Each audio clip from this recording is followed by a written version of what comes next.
सोना बेचकर लोगों की जमा पूंजी लूटने वाले सौदागर समाज में हर जगह मौजूद है।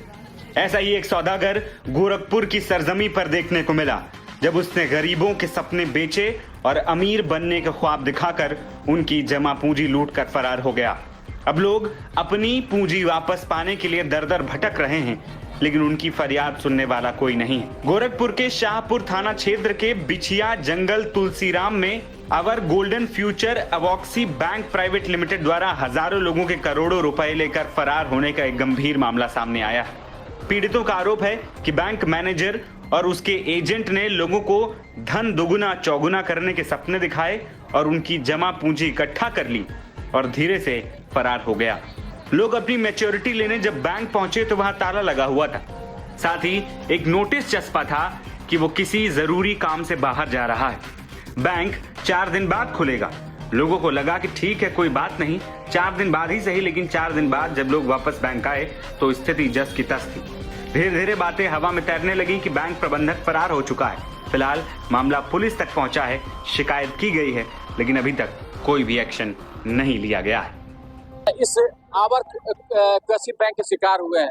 इनकी वर्षों की जमा पूंजी आज डूब चुकी है और यह लोग उसकी मांग के लिए यहाँ मौजूद है, लेकिन उसका जो ओनर है सुनील सिंह चौहान वो फरार है।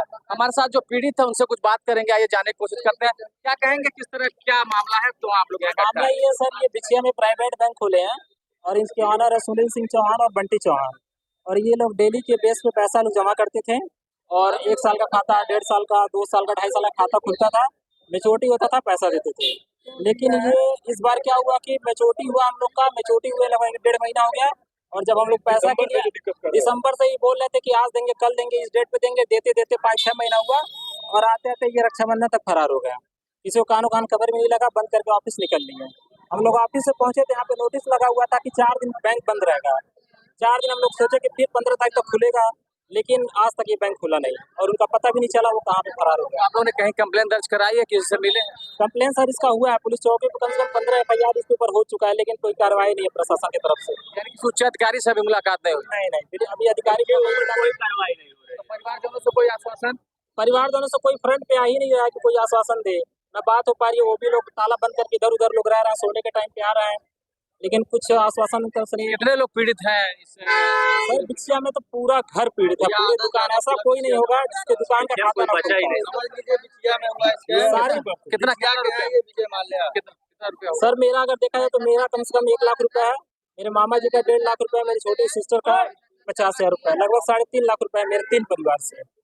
3 लाख मेरा है सर, 1 लाख मेरा 3 लाख रुपया है। 2 अकाउंट है।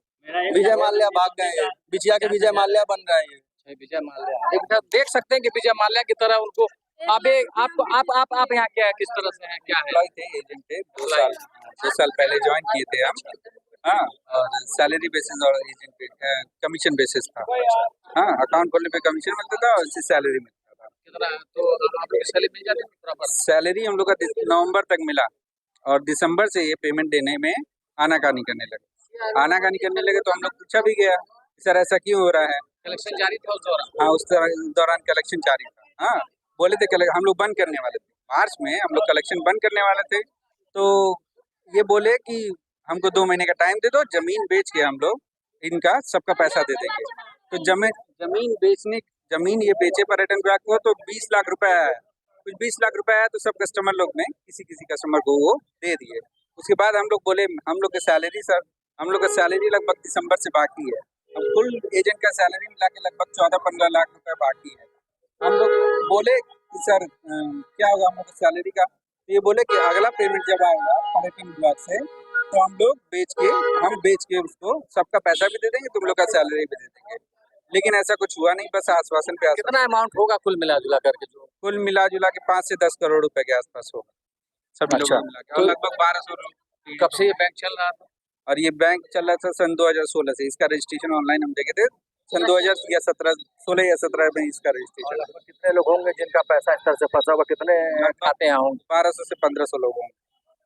इतने लोग आप देख सकते हैं कि इतना बड़ा अमाउंट है। ये एजेंट के तौर पे यहाँ काम करते हैं, इनका कहना है कि लगभग 5 से 10 करोड़ रुपए का मामला है और कम से कम 1200-1600 से खाते हैं और सारे खाते इसमें से ज्यादातर दिहाड़ी मजदूरी करने वाले और कहीं ना कहीं छोटी मोटी दुकान चला करके अपनी जीविका उपार्जन करने वाले लोग हैं, उनका पैसा फंसा हुआ है। ऐसे बहुत सारे लोग हैं जिनका पैसा फंसा हुआ है। ये महिला है, आप किसी को चेक भी मिला हुआ है? चेक दिखाइए चेक कहाँ है? चेक लेकिन घर पे छूट गया है। चेक भी दिए थे, बोले थे कि 1 महीने के अंदर पैसा मिल जाएगा। चेक से तुरंत 2 दिन के अंदर 3 दिन के अंदर पैसा मिल जाता है, लेकिन पैसा मिला नहीं। बोले कि अगले डेट में 20 तारीख को आइएगा तो तुरंत पैसा मिल जाएगा आपको, आप भेजा दीजिएगा। कितने लोग चेक लगाया, चेक में बाउंस हो जा रहा है चेक, लेकिन पैसा नहीं मिल रहा है। बोले अगले तारीख को 20 तारीख को आइएगा।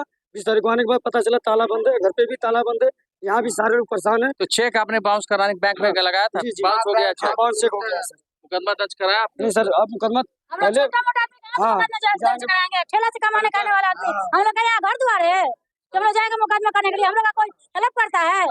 हम लोग थोड़ी हेल्प करता है। हमको यही चाहिए कि हमारा सरकार जहाँ भी है, मोदी और योगी लोग हाथ जोड़ के विनती करते हैं कि हम लोग का पैसा मिल जाए। हम लोग बिजनेस करते हैं, 1-1 रुपया जोड़ के झाड़ू पोछा कर करके हम लोग पैसा जमा किए थे कि हम लोग अपने बच्चे को खिलाए। कितना पैसा है?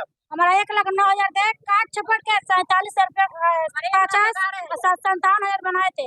57,000 में हमारा बहू की बेटी हुई थी ऑपरेशन से, बहुत गिगियाने को ऐसे 500 रुपया दिए हैं, बाकी 47 रुपया आना आएंगे तो देंगे। क्या काम करते हैं आप?